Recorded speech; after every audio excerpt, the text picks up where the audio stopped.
Hi, everyone, and welcome to today's Nurturing Minds session. I'm Dr. Blanka Kellermayer. I'm a neuroscientist, mother of two, and peaceful parenting coach at Dr. Blanka Peaceful Parenting. I help busy parents get their kids to cooperate for a more harmonious home. I'm very excited to be co-hosting this series with Dr. Sonali Dasgupta. Sonali, would you like to say a few words about yourself? Absolutely. Thank you, Blanka. So I'm Dr. Sonali Dasgupta, a research scientist, mom of a talented teenager, and founders of the STEM Monsters education platform. We partner with schools to implement hands-on STEM programs that foster interdisciplinary innovation by focusing on design thinking and the first principle approach to learning. Welcome, everyone, to Nurturing Minds, a science-driven approach to parenting and education. In this monthly series, we deep dive into topics that matter most when it comes to raising and educating our children. In each session, we provide practical, science based strategies to help our kids thrive as they go through the journey of being a child to a young adult and eventually responsible adults of the society. We will cover topics ranging from limiting screen time without conflict to overcoming the fear of failure to setting boundaries for success. So, Blanca, would you like to introduce today's very interesting topic? Absolutely. So today we're focusing on praise and how it can shape our children's growth and learning. As parents and educators, we want to encourage and motivate our children. But research shows that the way we praise can impact their motivation and long-term growth. So today we'll be discussing why generic praise isn't effective, how it can create praise dependency, and how it impacts a child's motivation. And then we'll also talk about shifting from generic praise to more effective, meaningful praise that helps foster growth, confidence, and resilience. And we'll also be giving you tools and strategies that you can start using right away. Sonali, can you explain to us why praise is an effective and widely used tool in education? Oh, well, that's a very interesting question. I'm glad you started with that. So, education is all about learning, right? And as we were discussing in the last podcast, learning happens effectively only when there is an intrinsic motivation in the students. But now, to build that intrinsic motivation, it sometimes becomes important that educators use the support of external tools like praise. And when this is done correctly, praise motivates the child to repeat the action that received the praise. So, in education, as well as at home, of course, praise can be used not just as an encouragement tool, but also as a confidence booster or a confidence builder.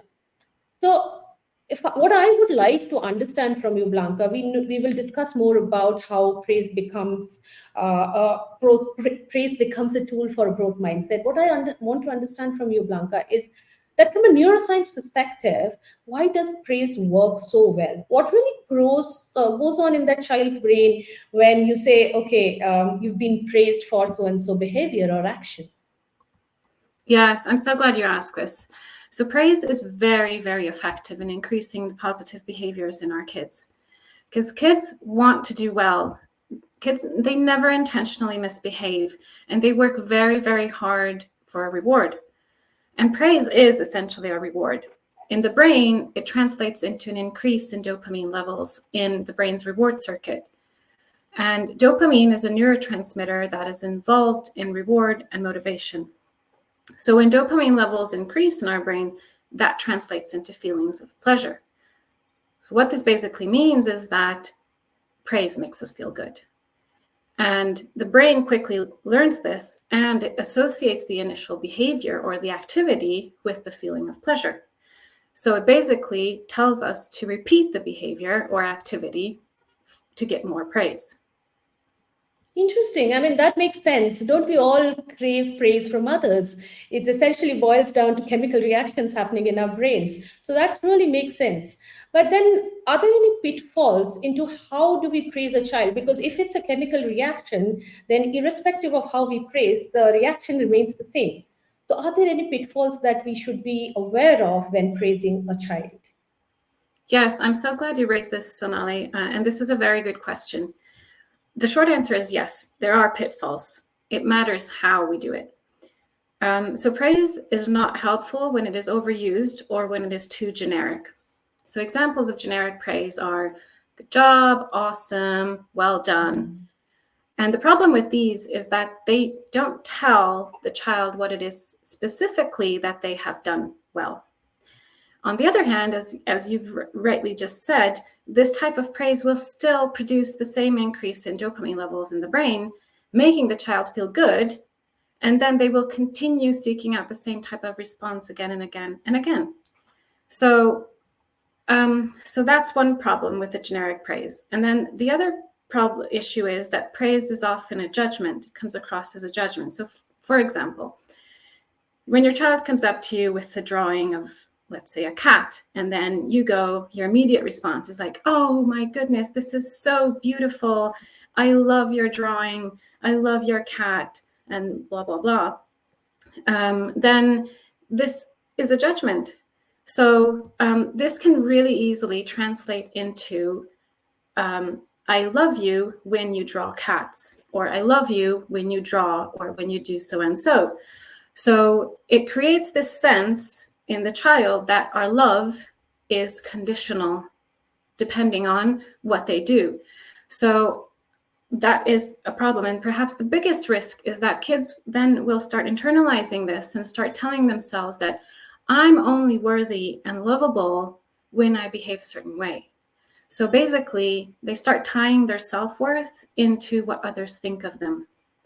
And as a consequence of this is that they can become dependent on praise. So they can essentially turn into praise junkies, people pleasers, and they will constantly seek out external validation rather than reflecting on themselves. So have you ever seen anything similar in the classroom, Sonali? Yeah, I mean, now that you've mentioned it, it's very interesting because we were talking about this whole intrinsic motivation in the last podcast when we went live, and we were discussing about how intrinsic motivation is the key to raising confident learners. And yes, in a classroom setting, what ends up happening is usually what we tend to do because of lack of time or because of trying to give immediate response to a child's actions, we end up praising the final result that they come up with to us, right? And I was reading this very interesting article as late as 2023 by the American Psychological Association, and it says that there are two kinds of praises, like you were very rightly mentioning. One is a person praise and the other is the process praise. Now, we usually tend to end up doing person praise. And that essentially, again, ends up being a situation where the student feels, oh, I did something good, instead of realizing or internalizing it as what I did was good. So it becomes associated with their self rather than their action or behavior. So what we do in the classrooms when we're teaching students is very consciously we try to emphasize the process that the student has undergone in order to achieve a certain result. Now this has two kinds of actions, because not just the fact that it's not tied to the person's or the child's self-worth or self-esteem, it also reduces the interest that the child takes in doing the task itself. Because when we praise the final result of a child, the child feels, oh, if I get so and so marks in an exam, which is usually the case, it doesn't matter how I get those marks. I could cheat and I could still earn the praise. But instead of, if you praise the process, that I love how you put in effort to reach where you are, then the child realizes the praise is for the process. And they don't internalize that feedback and tie it to their self-esteem.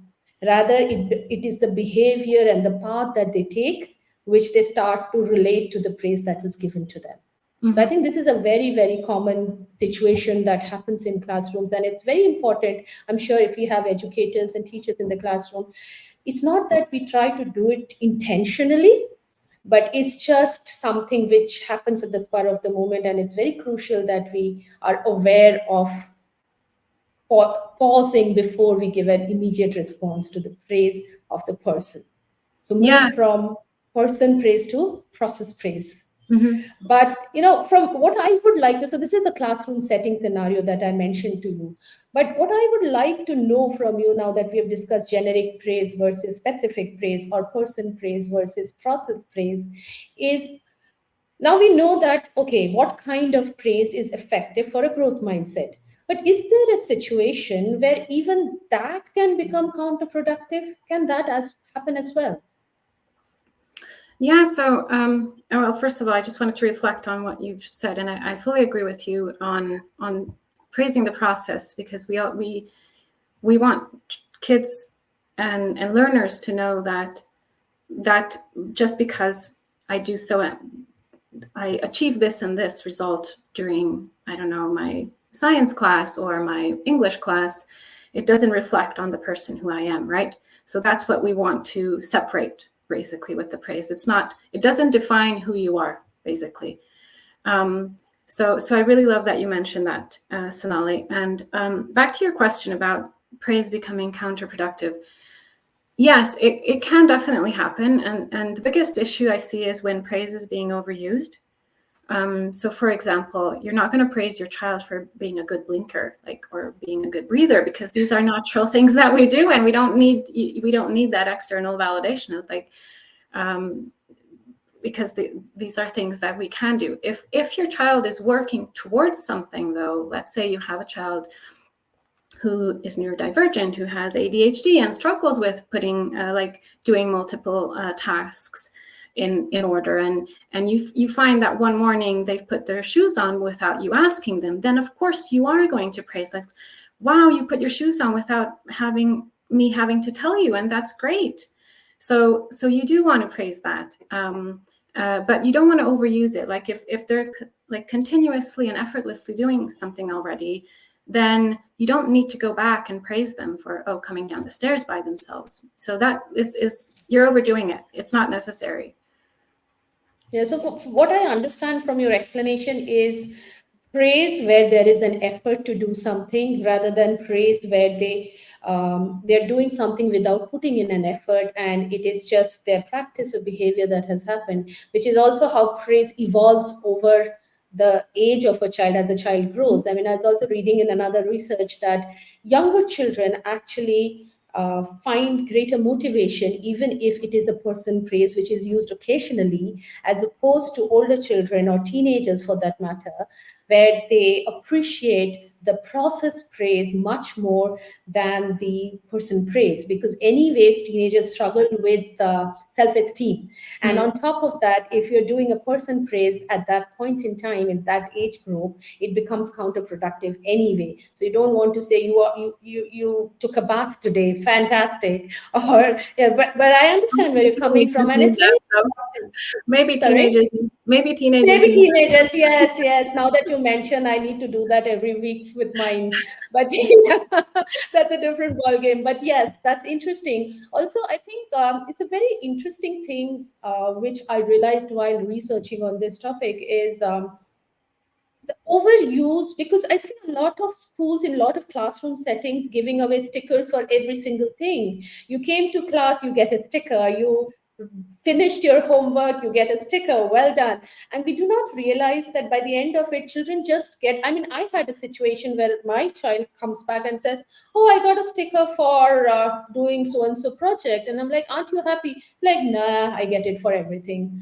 So I think it's very important, even as teachers or parents for that matter, to be very careful, because ultimately it's a tool, and too much of anything cannot be good. It's like kind of the universal truth. And that's true for praise as well, I guess.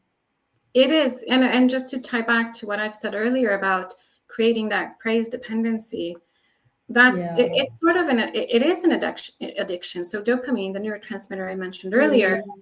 is also involved in addiction. So because we like that feeling of pleasure, right?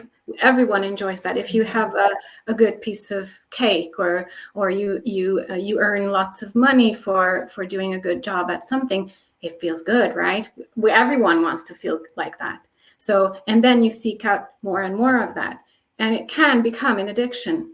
So we want to stay away from that, and again, it's the effort, as we mentioned, Sonali. It's the effort that we want to praise. And if you know that your child is working towards something, whether it's something in class, like for example, my son, he's in year 3 in school, and he was working hard on getting to the next reading level. They have these different stages of reading, and then they have different book bands, and then they'll have the option to choose different kinds of books.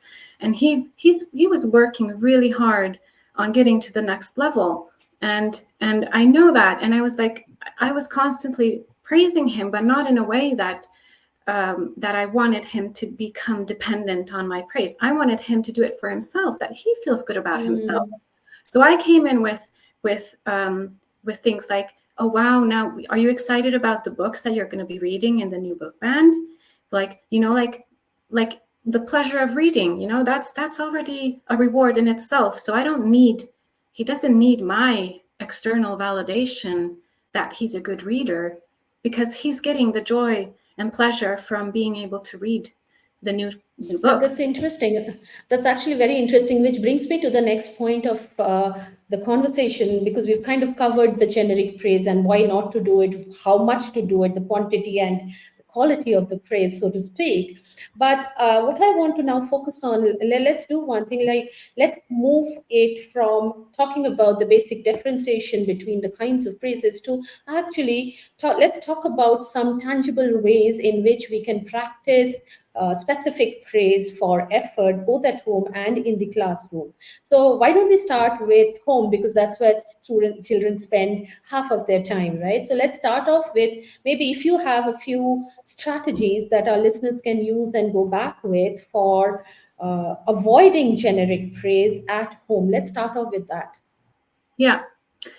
So the first thing I'd say is that when your child does something that you wouldn't naturally feel like you need to praise, you don't have to say anything. Just observe and say nothing. Let them own that feeling. Let them feel proud of themselves for achieving something.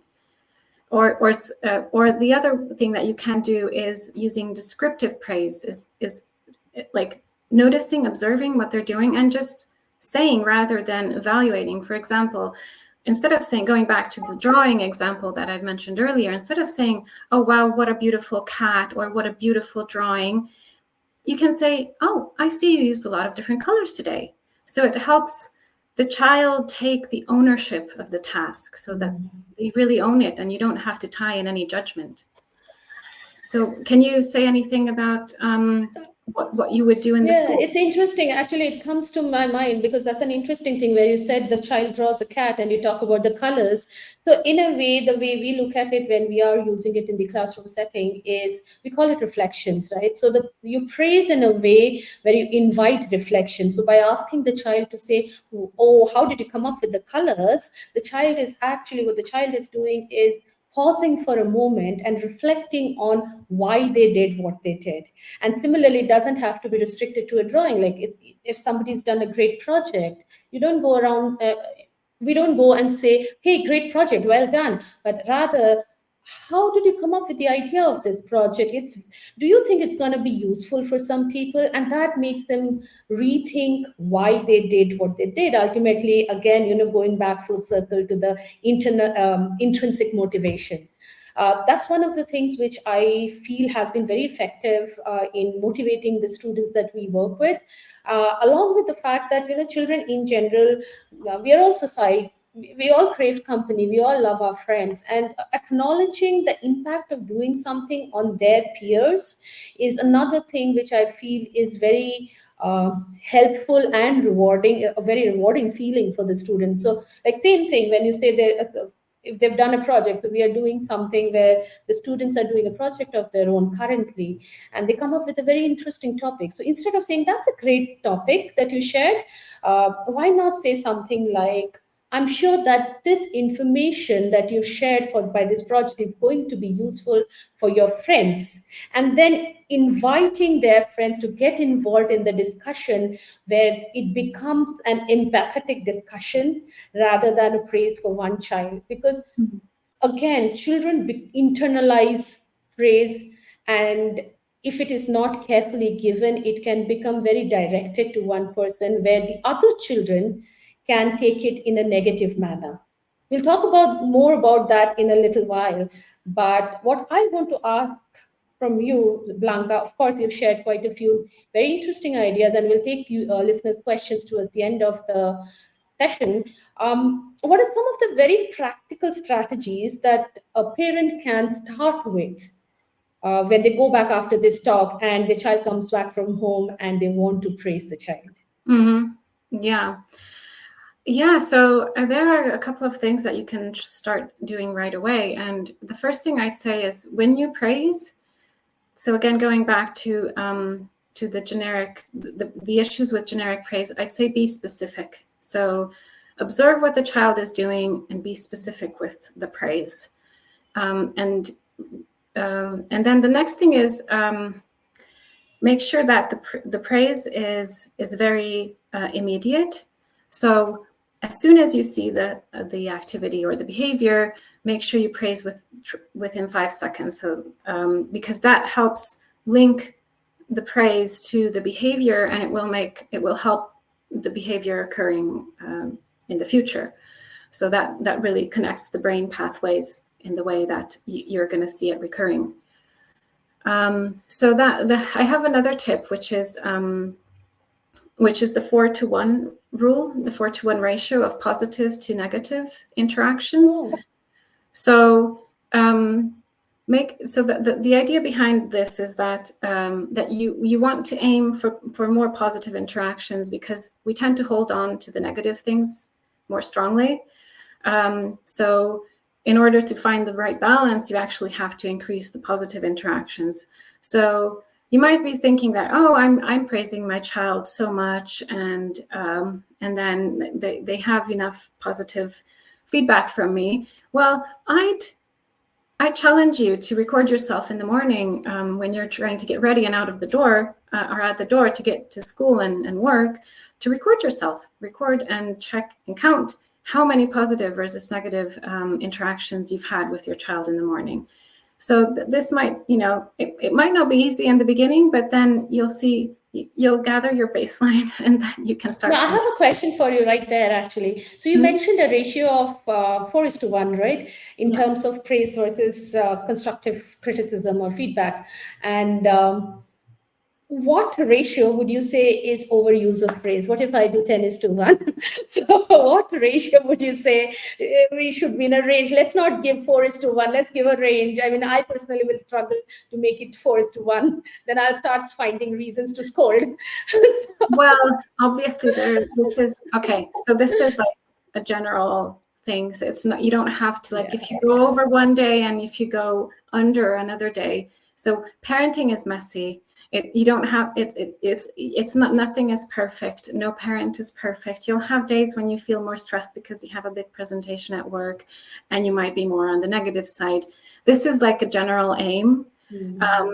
Just be more positive than negative. Exactly. So be more positive than negative. Say yes whenever you can to things. Don't always tell them off. And then I think for the next session we'll go into the negative, the issue with negative feedback, with punishment and all that. But today, since we're focusing on praise, the more positive, the better. Again, don't overuse it. Like if it's an effort, if it requires effort from the child, then for it. And one more thing, sorry, before we move on, is you can also use nonverbal praise. So sometimes you don't need to say anything. You can just give them a wink, or like a thumbs up, or a high five, or a pat on the back, and then you don't need to say anything. They'll feel that pleasure from your nonverbal response as well. And would you say we have works in the school as well?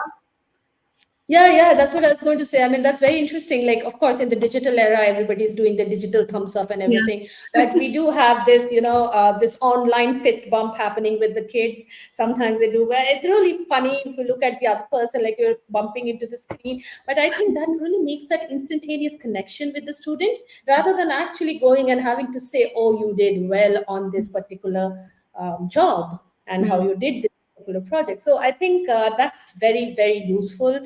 Trust me, it works. Listeners who have not tried it, do try it. Build your own secret, high fives. It could be as Yeah. funny as possible, but it builds that instant connection with your child. So, Mhm. ultimately, the child's happiness should not depend on anyone else's praise. That's the gist of the whole conversation. It should come from their own sense of accomplishment and self worth. And linking praise to self worth is the biggest pitfall we can have. So, be aware of it. Praise is just a scaffold which, if we use it carefully, it can build that growth mindset in the child, which will form a habit that will help them in the long run. Praise them to celebrate their efforts, their growth, and to foster the confidence that comes from accomplishing something for themselves or by themselves. I think that's what praise should be, not as a motivation, and not as a tool to ignite somebody to do something. That should not be. We don't want praise junkies, as you very rightly said. Yeah, um, so I think that's I love basically that. what we want. I love that you shared that, and exactly what you were saying. We don't. So just because it's sometimes easier, when you're in parenting, like from a parenting perspective, it's sometimes easier if our kids just do as they're told, right? But when you think of your child's future and what you want them to achieve in life, you don't want them to be doing as they're told. You want them to be creative. You want them to have their own ideas and um, their own input into whatever they will do in the future. So yeah, we want to praise in a way that make kids feel good about themselves. So by being specific, quick, and not overusing praise, we can make sure that kids don't tie their self-worth into what other people think. Awesome. Yeah, I think you just very nicely summarized the entire discussion. And I do hope that the listeners actually learn a thing or two about how to praise, what are the different kinds of praise. The purpose of this conversation is to come up with topics that we may be aware of but are not actively making use of. And it's just a reminder, along with the scientific factual information, which talks about how to help our students and children both, because ultimately they're children, how to help them both at home and in the setting outside of home. So before we announce the next episode, what we'll be talking about, do we have any questions from the listeners? We would love to take your questions and offer any kind of specific feedback that you may have. I see Rajni Julka, she said praise increases growth of happy hormones. Absolutely right, Rajni. Thank you so much. That's the dopamine rush that we get with the praise, right? So Yeah. if listeners have any questions, we'll take a few questions. We have a few minutes before we end today's episode. So let's just see if you have any questions today. Feel free to Um, ask if whether it's from you're an educator or a parent. Feel free to ask us anything. That's why we're both here together. Yes, you can simply put it down in the comment section and we should be able to see your questions over here. Or if you have any feedback and suggestions for the series you want to us to tackle, any particular topic in general which you would like to know more information about, please feel free to put it in the comment section and we will pick it up for the next upcoming episodes. And if not, all right. So if we don't have any questions from the listeners, let me just go ahead and announce the topic for next month's live series. So we're going to be talking about rethinking punishment. How can we cultivate self-driven kids and learners? We've talked about intrinsic motivation, which ends up in self-driven learners, but how can we rethink punishment and build motivation and confidence through connecting with our children? That is where what we would be talking about in the next episode. So stay tuned, follow us on our YouTube channels.